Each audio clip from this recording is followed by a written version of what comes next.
You're listening to NIL Now, a podcast dedicated to the name, image, and likeness of today's college and high school athletes. So we're going to explore the crazy and wildly interesting world of name, image, and likeness. NIL Now, covering the latest sports business headlines and keeping you informed on the nation's top performers. This is NIL Now, where the stars of tomorrow are getting noticed today. It's the Wild Wild West, but we're wrangling it in. Presented by Headline Studio and Reddit.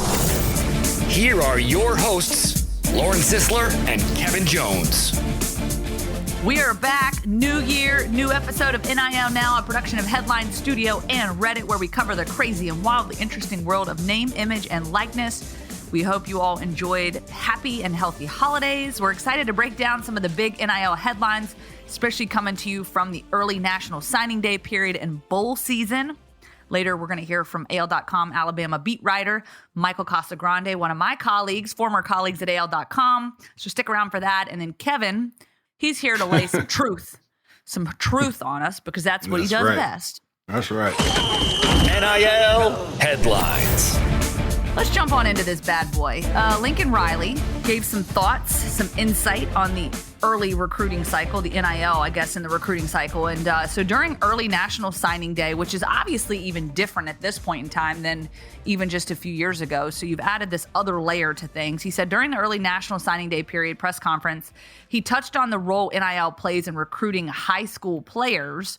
He acknowledged the platform and position USC athletes are in to make money through NIL, but added that he wants opportunities for his entire locker room, not just the superstars. Here's a listen to what he said. NIL plays a big role. I mean, it's and the thing that you've seen, out now is every school and everybody has kind of their own spin on it, right? Everybody's got their own strategy on it, and I know a lot of people have talked about, well, the rules are gray, or the NCAA's, they're enforcing this or not enforcing that. I mean, to me, the rules are pretty clear. I mean, you can't engage with high school players about it. Players can't enter into deals, before they get on campus. You can't have a collective meet with them. I mean, it's pretty simple. There's certainly a lot of people that are, kind of finding their own way to do things, and that's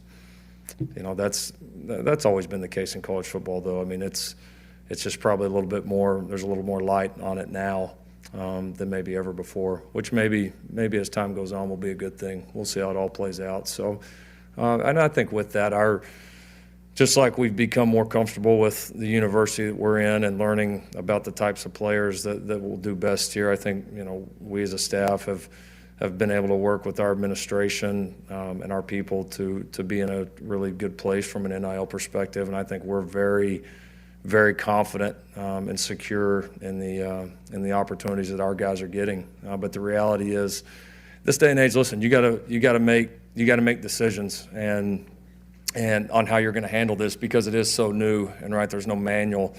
I think what we're seeing a lot across the country is, I think you see a lot of people maybe not quite paying attention to the locker room and getting fixated on one recruit here, one recruit there, and that's.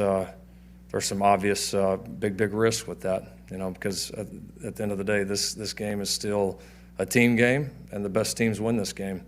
And so we're going to continue to have a team first focus on it and continue to try to put our guys in position where they can all do very, very well on the field, off the field, NIL, all those things. And again, that's one of the great things about this place, is we have some built-in advantages that nowhere else has. All right, so Kevin, listening to him talk about this takes me back to a specific conversation I remember also having with Florida head football coach Billy Napier.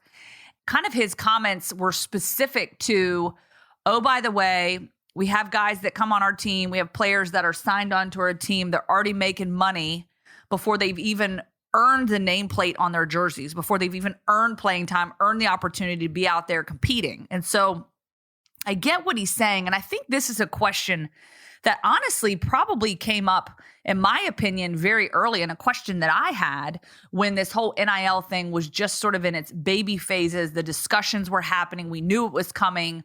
What is this going to mean for the landscape of college athletics? And so my big question was, does NIL present a distraction And more importantly, how does this affect all the players on the team, especially when you're talking about athletes that, maybe 85 players on a team, you might have one or two, but then take a gymnastics team. You've got 12 gymnasts on scholarship and maybe one of them is making big time NIL money. What does that do to the morale of the rest of the team? I want to know from your standpoint as someone that obviously being at the top of your game back at Virginia Tech.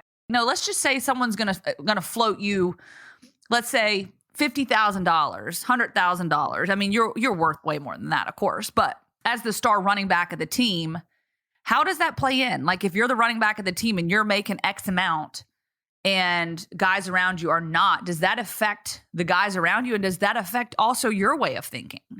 I think that it can. I think that it will. So, yeah, my quarterback in college was Marcus Vick, my second year, him and Brian Randall.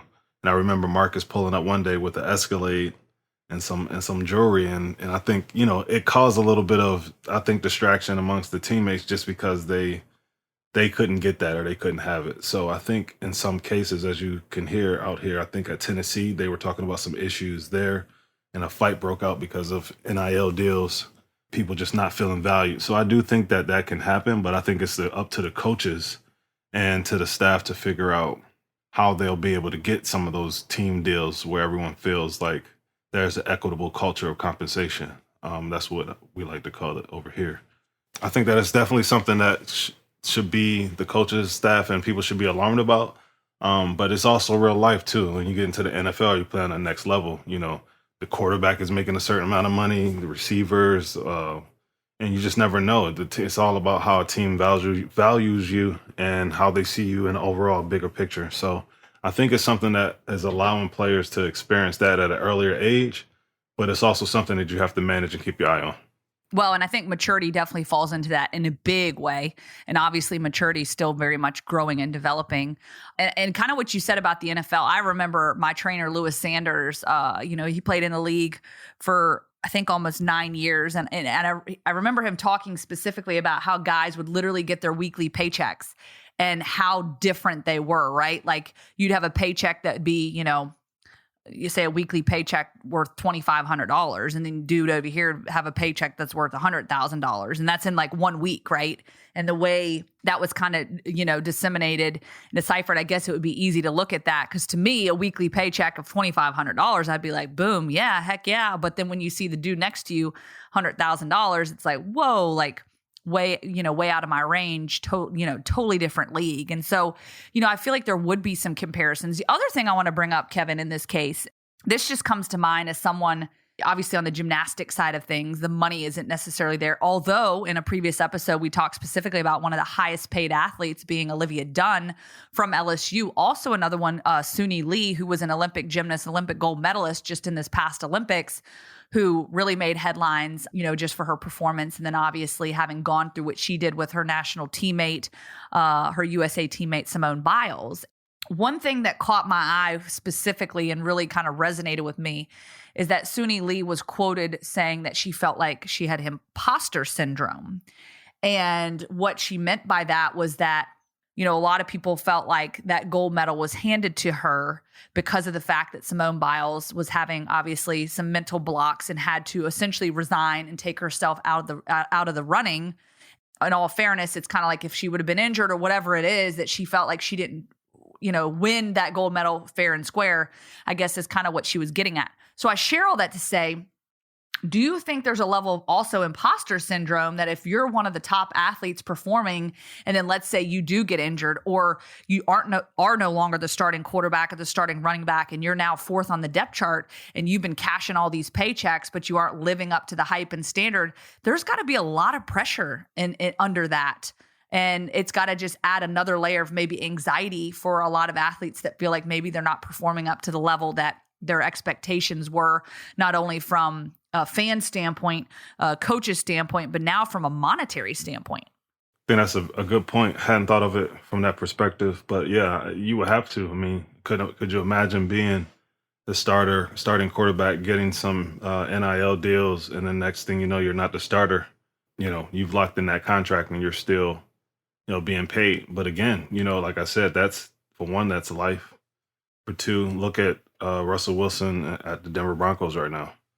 He got the highest. I think he's the highest paid quarterback in the NFL, and not really having much success over there. And teammates speaking out about his play, and coaches and fans. It's just, for him, can you imagine the pressure? But at the same time, you got to come in and try to do what you are being paid to do and do your job.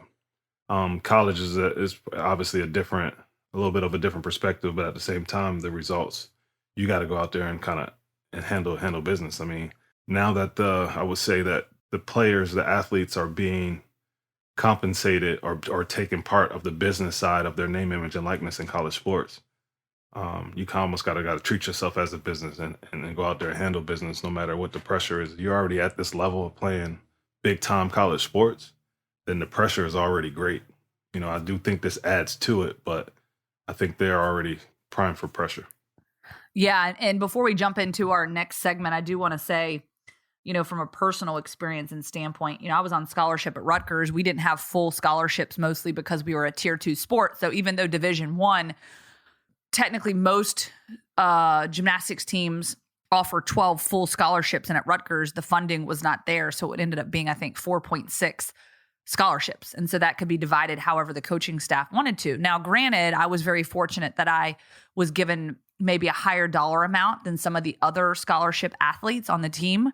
But that was hard for me when I was having to sit on the sidelines, when I was going through, tragic events in my life early in my career. And then after that, it was injury after injury after injury. And I was locked into that scholarship. And so, for me, I would say that I did have some of that sort of maybe similar feelings that I mentioned with Suni Lee of just like, man, like, these expectations are so high, and I'm watching this walk-on compete in my place because I'm injured. I can't compete. I can't do it. I can't rise to the occasion because of whatever circumstances, or maybe they're just better than me. Right. And that was always hard for me because it definitely sent me into a lot of what ifs, a lot of, internal battles, emotionally. I think that's something that I think while these athletes are tough and these athletes are obviously gritty and determined and have, a certain level of work ethic and ability, I also think it can wear on them. And so I do think that would kind of dovetail into that question I sort of asked earlier about the distraction in the locker room. And you mentioned it's up to the coaching staff to kind of figure that out. And how do you create that in the locker room? And I guess that's probably a question that some of these coaches are trying to figure out. And I'd be curious to know at this point, have they figured it out? And what does that look like? And Kevin, if you were a coach right now, what do you think your approach would be in resolving maybe some of those distractions that might come with some of the players at the higher level or the players at the more star positions gaining more notoriety and getting more money for that? Definitely a topic that needs to be tackled, especially from the mental health standpoint. If you think about, the coach at Ohio State was talking about mental health and his personal mental health, but I think mental health is obviously, there's more of a spotlight on it these days. So it's probably something that needs to be in conversation with someone equipped to have that conversation in team meetings, or, when you can get a group of the players all together and kind of talk about this. And I think, I've heard different coaches and seen different, interviews where coaches are in front of the team and they're talking about like NIL from a standpoint of, oh, it's going to come. We want you guys to be able to get compensated, but it has to come, secondary to football and your education. It's that third piece. It's not the main piece. So I think when you're recruiting kids and their families, you have to be careful and kind of discern where they stand, because you'll know who will be somewhat of an issue for you in the future. So when you're talking to these parents and their kids and you're having conversations about NIL, and they don't bring that up first, but they bring that up as a part of the equation, then that's probably the type of kid that you want in your locker room. Yeah, I think that's a very good point. And I think that's just building the culture. And to your point, that's what the coach is obviously there for. What kind of culture can you build? And then it also comes down on the players. I think a lot of these teams have leadership committees where certain players within certain position groups are brought together to kind of formulate some of these leadership ideals. And so I think it just kind of, obviously it resonates and it trickles down from the coaching staff. And so I think that this just adds another layer of how do you build the right culture and what does that look like? And again, it's you don't know what you don't know. So I think a lot of it is a learning experience for these coaches, and will be interesting to see how it continues and where coaches have found really that mindset and maybe that ability to tap into keeping that positive culture despite some of these challenges with NIL and what people are facing right now. All right. And so kind of looking now at our second headline, which is interesting because this is sort of on the flip side of maybe what we've seen with the transfer portal. And of course, some of these NIL deals maybe snagging players, enticing them to go to another school. So despite these transfer inquiries and NIL money elsewhere, star receiver Quentin Johnston stayed put at TCU this season. So this was an article that came out from ESPN's Chris Lowe reporting that Quentin Johnston stayed with the Horned Frogs despite inquiries to transfer elsewhere during the offseason. Johnson, a two-time All-Big 12 wide receiver, caught over 1,000 yards this season. He had 163 yards and a touchdown on 6 passes in the Fiesta Bowl against Michigan, and of course is going to get to play now for a national championship. So this worked out really well in his favor. He is signed on with Think NIL, which of course we had Brent Cunningham, who is founder of that company, Think NIL, and somebody that's been big with them on TCU. So of course, go back and check out that episode. He gave some great insight. But according to On3, his annual NIL valuation sits nearly at $300,000. So with that being said, we're kind of on the flip side of this. This worked out well for him. He decided to stay. He was not enticed to leave TCU. Do you think in this case, this is something that maybe players' NIL value should help him, the fact that he decided to stay? I mean, how does this benefit him? Obviously now, I think the real benefit comes from the fact that he's a national championship contender. What are your thoughts on kind of this story, this headline, and him deciding to stay put? I think it's a big deal, Does it help his NIL value? I think it does now, because it was a success story. If this is even like a smaller school, and he has the opportunity to go to a larger school, then I'm not sure it, helps his value if he stays. I think it all depends on the team, the situation, and the market.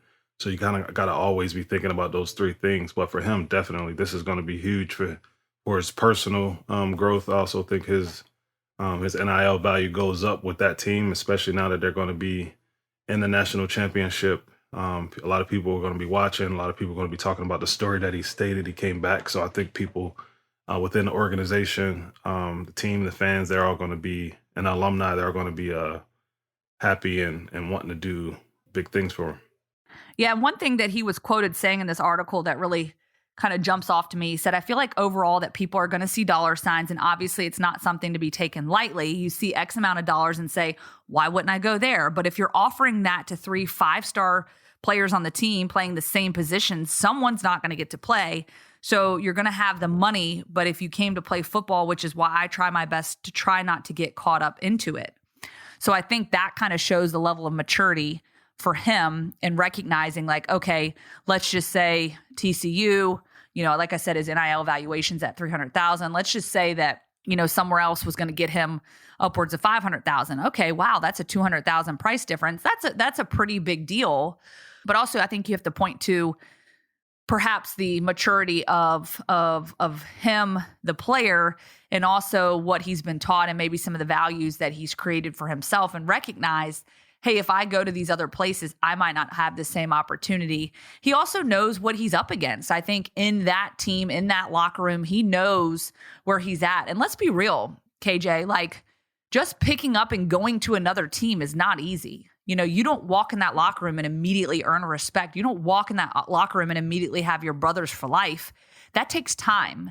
So there is a risk, even though there's dollar signs involved, there's still a massive risk to just packing your bags and going somewhere else that says, hey, we'll pay you more. And I think you really have to weigh it out. And just like if you're going to enter into the NFL draft early, I think there's a lot that goes into these decisions. And I think if you have the right coaching staff and the right support staff and the right people around you, including your support system at home, family members, friends, whatever it may be, the hope is that they're steering you in the right direction and helping you think through all of the variables, not just the dollar sign.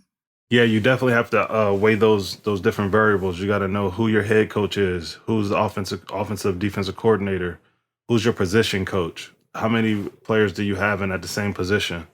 What was their production last year? How am I going to fit in? Does the offense work for me? Am I going to get targets? Like all these different factors, those are the things that really you're going to have to make a decision about. It's not just the money. The money is just a part of it. NIL headlines. All right, now we're going to jump into our second segment. Bobak Hyrie joins us from the college football Reddit team. And always giving us the entertainment headlines from the threads, everything there is to know. As we dive into the new year, obviously lots of things have transpired, lots of talk. Football season is officially winding down. Basketball season's winding up. And of course, all of our other college athletics as well that are in the winter and spring. So a lot of fans want to have their input on what could improve the NIL and or transfer situation, because obviously that's been a big topic. Obviously, there's a lot of question marks. Obviously, a lot of opinions. Scanning through the threads, Bobak, what are some things that you've seen that maybe jump off to you that, good, bad, or ugly, fans have put out there for you that could potentially improve and or change the landscape and the scope of what NIL looks like at the current present moment, as well as the transfer portal? After someone posted the question, if you could change one rule that would improve the NIL or transfer situation, what would it be? It was posted by a Utah user, Utah by 5. And what he thought was, in his own initial post, was proposing that would be bringing back the idea of sitting out a year to transfer if you've taken NIL money at a school. And I mean, sometimes it's self-selective. I think the people that got gravitated toward this kind of discussion were thinking things have gotten a little too wild as far as being a free agency of sorts. The top comment by an Ohio State fan, CC20R, was like, you get one transfer without sitting out. Then if you transfer again, you have to sit out a year, barring situations like moving home because of a sick relative. And, the idea of punishing coaches. That idea seemed to recur again and again. But there was, of course, a pushback, which personally I agree with, which is, why do we want to restrict the players this much? I mean, the whole point of all of this was to give players more freedom to do things, to make choices for themselves. There is a bit of a pushback on that sense where, we wanted, a lot of the people that wanted to have these opportunities for students to get paid are suddenly upset that, oh, wait, now they have the ability to have freedom. Well, that's too much freedom. That's too much choice of themselves. So there's both sides of that kind of going on in the conversation. Although I think some fans see, for example, Barton's, any coach found tampering should get a suspension without pay.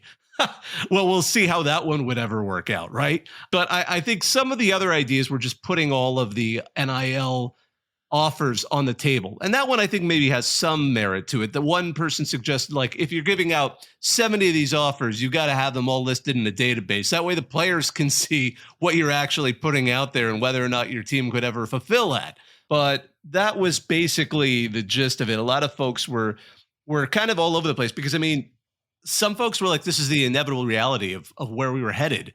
And some of the restrictions that seem to penalize players seem to be a bit, I don't know, overreaction. But of course, we know this was NIL was never going to be popular with everyone. Kevin, I want to ask you, when you talk about being able to be transparent and put all those things out there, because I think you could weigh in on this. Is it feasible and possible to really put out there everything that's available and kind of have a database and or public records opportunity for people to go in there and kind of see what's being divvied out? Like, is that fair? Is that possible? Is that feasible? Is that sustainable in your opinion? I don't know. This is a fair question. I think it's definitely a topic that needs to be looked into a little bit more. I think that, when you're talking to, athletes and their families and thinking about deals and offers that might be on the table, you don't know if someone's making something up, for one.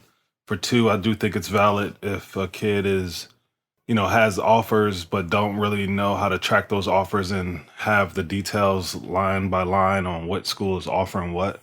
I think it could help from that position as well. So, yeah, I think it's a little bit of a black box right now, where there might be a collective talking to a kid about what the offer could be, but then you never know what their other offers are either. Well, and I'll say this, I know Auburn specifically, just kind of having dealt with them a good bit, they do have essentially when an athlete does an NIL deal, they've got to log it. And so essentially they have to log what it is and give details about what it is. And so I'm not sure who exactly is monitoring that, if it's something that policed at all. And really, I don't know if policing is the right word for that, but what goes into that and really who is available to see that sort of, I guess, Rolodex of opportunities. Even with that, that's kind of funny. So you have influencers who are at a number of these universities where the universities have said to the kids, you have to report your deals. So the deal goes in there and then compliance looks at it to make sure that the contract and everything is on the up and up. And if they see any red flags, they may say something to the athlete. But here in this situation, when you have somebody transferring from one school to the other, the university that you're at, they don't want to see that offer from another school, like, you know, trying to get you to go somewhere. So I think it's just funny. Like, it's really a weird situation. You know, a database could end up in like a bidding war. Exactly. Well, that's what it would be. That's what it is now. Like, it's a bidding war that you can't see what the pieces are, really. You're kind of guessing. That would be more entertaining for the public, though. Oh. You know, folks would be all trying Absolutely. to see the public database. Absolutely. Yeah, it's kind of like back when eBay was more of a bidding website versus just now you can buy it now at whatever price, like the back and forth. Now, I will say, Bobak, before we get to our next headline, I did like what Mr. Bovine Joni said. I don't know if you saw this comment. He said the NCAA could adopt rules similar to soccer clubs. Players sign contracts with teams, but players can transfer to other teams with the other team paying a transfer fee that the two clubs agree to. So in other words, a player like Caleb Williams would demand a much higher fee, maybe in the millions, while 3-star players that haven't seen the field, want to be closer to home, maybe have a near zero fee. This would also reward a group of 5 teams who found a diamond in the rough and their player wants to transfer to a Power 5, as the G5 team would then make some money out of it while the player gets into a better situation himself. So obviously, this kind of goes in line with sort of that penalty, right? The penalty that you used to face with the transfer portal, like the 1 year you got to sit out, especially you couldn't transfer within the conference. And so in this way, there is a penalty, some sort of something that a school faces. I just wonder what that fee would be and if it's enough for a school to even flinch and make it even damaging and or not worth their while to even go after a player because of, you know, that particular fee and what that would look like. I think that's a great point. The other argument I was hearing that at least at some sport was, you know, outside of, you know, the one way you could solve this is by just having employment relationships with your athletes. And then you could put some limitations on them. But without employment contracts and the demands of the NCAA and schools that athletes aren't employees, they can't do some of these things. They simply can't. It's going to be fascinating to see how this continues to develop and what sort of rules or attempts to change things get implemented, if any. Yeah, I see the NCAA trying to put some restrictions. But right now, I think the space is still good. I think I like that there's a lot of movement happening. You know, sometimes as a former Virginia Tech person, you know, we had one of our top receivers go to Notre Dame. So, you know, been on both sides of seeing this. And then we had another top receiver come to us, or a quarterback from Baylor. So I kind of like the way that it's going, but at the same time, I don't feel like the NCAA is going to let it continue to be as free as it is. I think they're going to try to figure out some restrictions. But the whole sit out a year, I think is bogus. I don't think that makes sense. All right, and Kevin, this kind of goes along with this second headline. Pat Narduzzi accusing Utah of flipping Pitt commit Dadrian Zipper with NIL promises. Here's a clip of what he said coming out of the early signing period in December. Okay, that's the other interesting thing about this name, image, and likeness is I don't know if they're signing, you know, contracts saying don't say a word, but it is like hush hush. Okay, now you hear rumors and high school coaches will tell you stuff, but a lot of it is hush hush and you don't hear. I know we lost one. Should I just say it? I guess we lost one to Utah that, you know, was a good receiver for us, and you know, I think that had something to do with it. So. And then, you know, Narduzzi added that he fears coaches and programs are lying about the benefits they'll be able to provide to an athlete during the recruiting process. And because there are no shared records of who is giving what to who and when, there's no way to verify the wild rumors that fly around the sport. So with that being said, I think we're on both sides of this fence because before money was allowed to be exchanged, there was no record of all this, right? You know, people could get away with what they got away with. And now we're on the other side of it, kind of shaking our head saying, now we don't have records of what money is being given that is actually legal. So I don't know, y'all. This is when they talk about what the wild, wild west of NIL is in the industry. I think this is probably one of the biggest things from that standpoint of, like you said, of transparency, not really knowing what the athletes are getting or knowing the deals that are out there. And you have to take the word of whoever is, it could be a handler, you know, a family member. And it kind of just sets the stage for, bad business practices, because you don't know who's doing what or who's saying what. So I do think that that's a big point. I think that Coach Narduzzi needs to just focus on the NIL space, like have somebody from their collective be, aggressive in the space. It's not going anywhere. We can repeat after me. NIL is here to stay. I'm tired of hearing, like I said before, where there's athletic directors or a coach complain about what's happening in the space as it pertains to NIL being a factor. It is a factor. It's not going anywhere.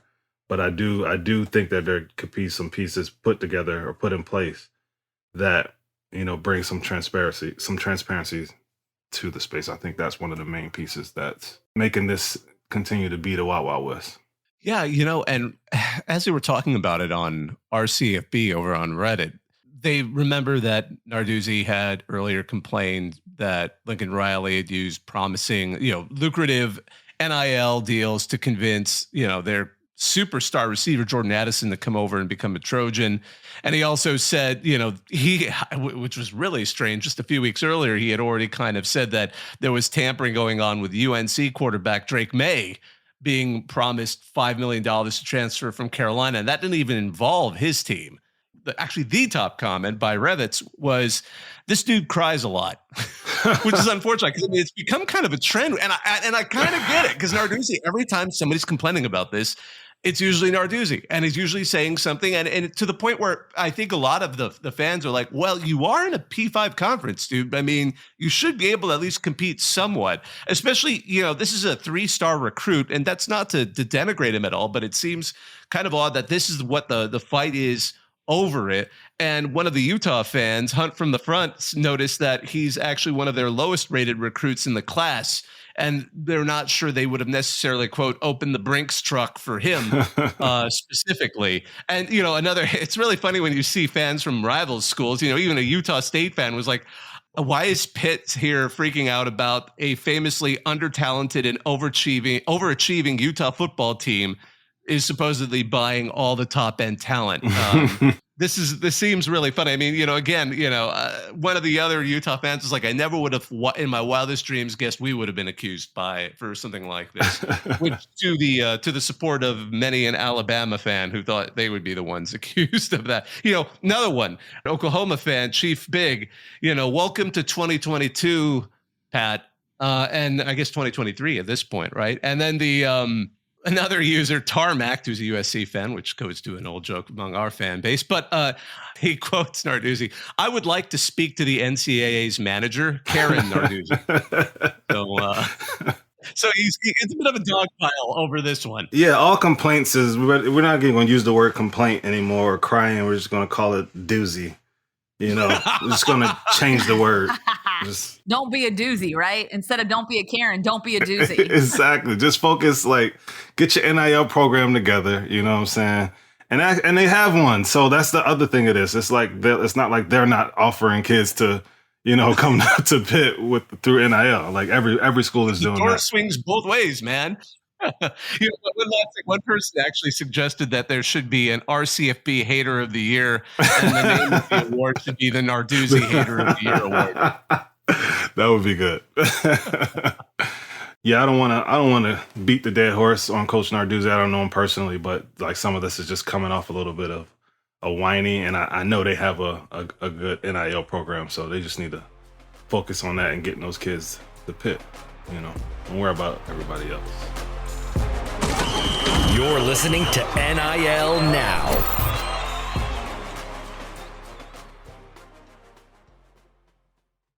Let's welcome in now our guest, Michael Casagrande, Alabama beat reporter for AL.com. Appreciate you joining us. You can follow him on Twitter at @Casagrande. Of course, he's got all the news and notes and everything there is to know about Alabama football. He's been trailing them for, what'd you say, Michael, over a decade, 12, 13 years? Let's just go with over a decade, yeah. 2009, started in 2009, 1 year off covering the Hurricanes, Miami in 12. So whatever the math is, I try not to think about the numbers too much. Long enough.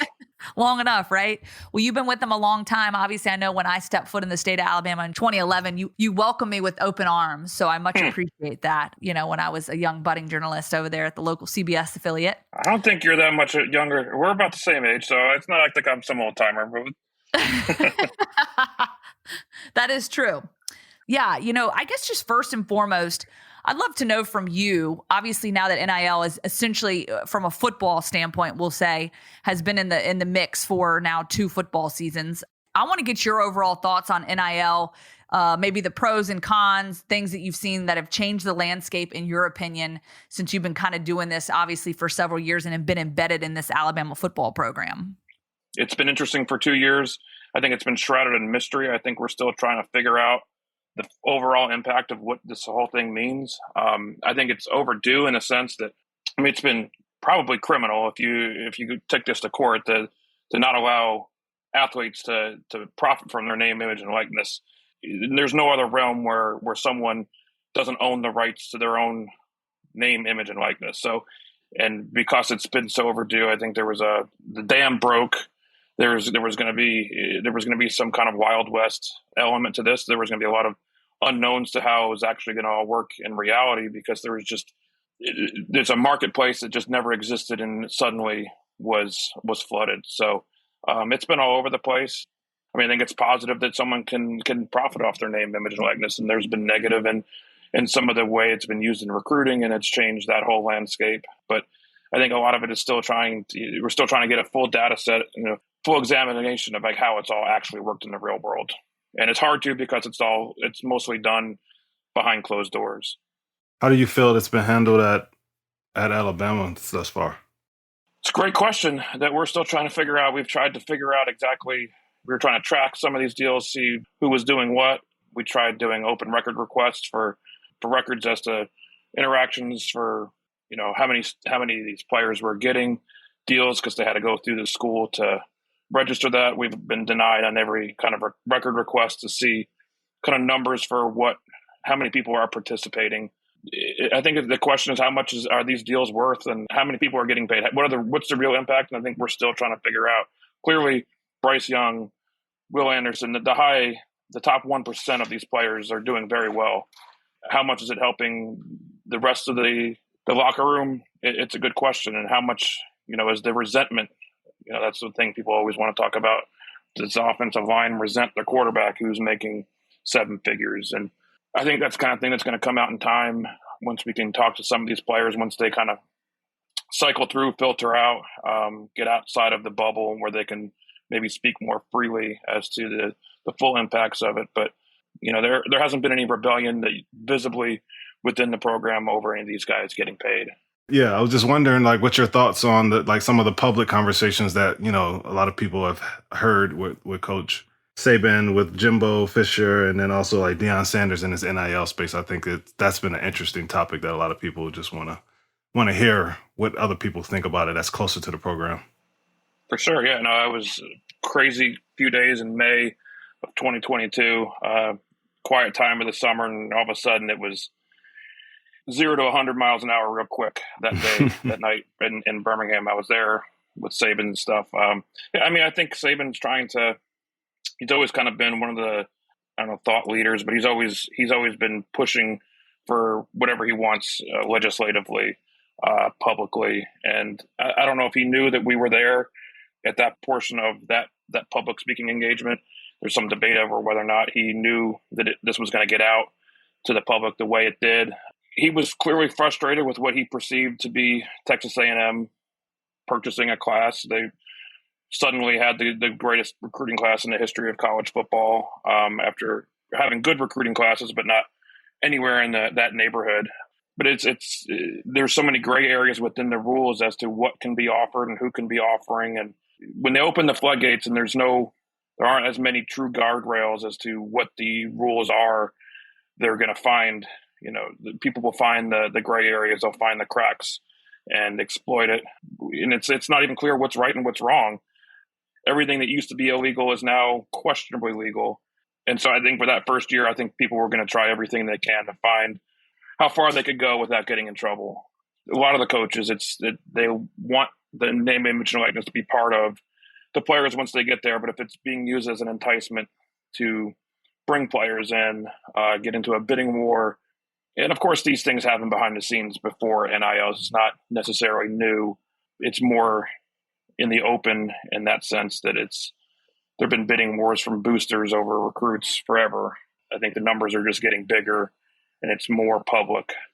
My biggest question, and of course, I've been around the Alabama program for quite some time as well, actually since 2011, so a little over the decade mark as well. But you've really been embedded in it as a beat reporter and seen sort of the evolution of Nick Saban, and I know you've reported on it, obviously, how he's approached the game, how he's had to evolve with the game. Obviously, his opinion of things has changed. 1 minute he says, a playoff's a terrible idea. Now that the playoffs here, okay, now we need expansion because nobody gives a rip about the bowl games anymore, right? So he is having to evolve, and we've seen that in his comments and sort of his stance on things. And you mentioned before when Nick Saban has a statement, wants to get something out, he's going to get it out there in the wide open.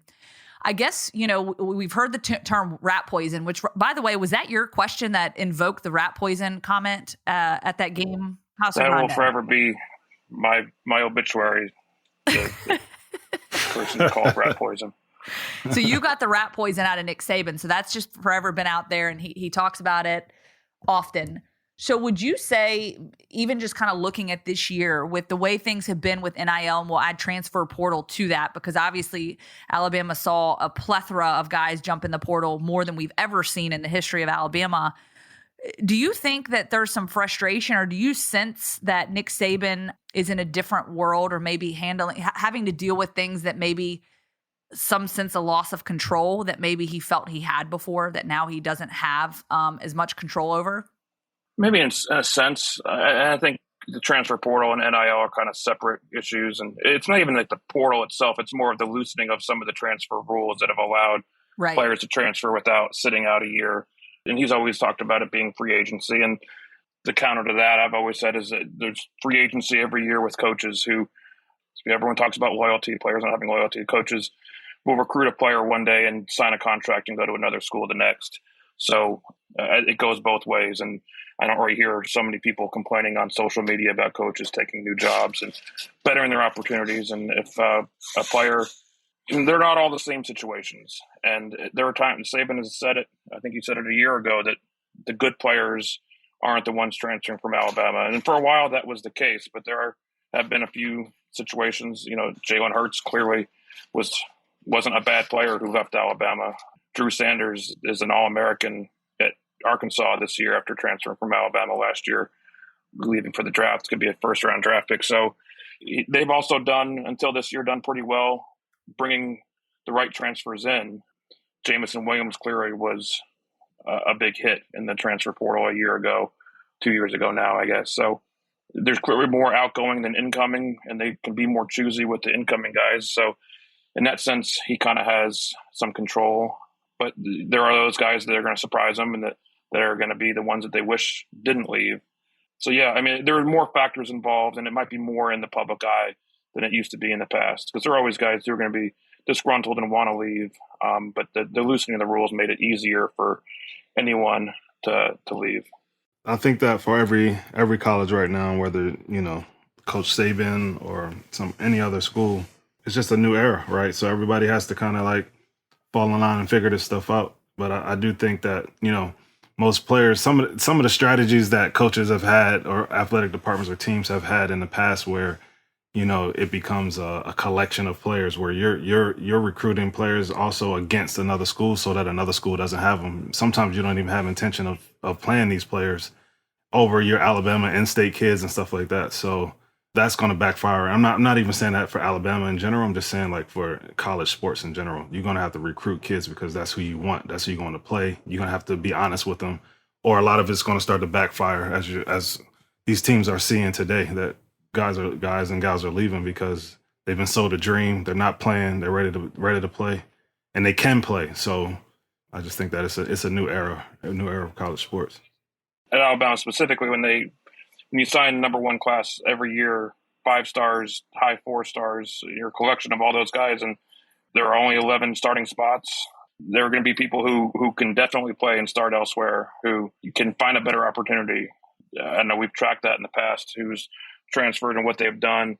And there have been a few that have done well when they transferred. Most, whether they were going to play at Alabama or not, they didn't necessarily pan out as well after the transfer portal. It's one of those things where you can't doubt, you can't blame somebody. You can't blame an athlete who sees an opportunity. You got one shot in college.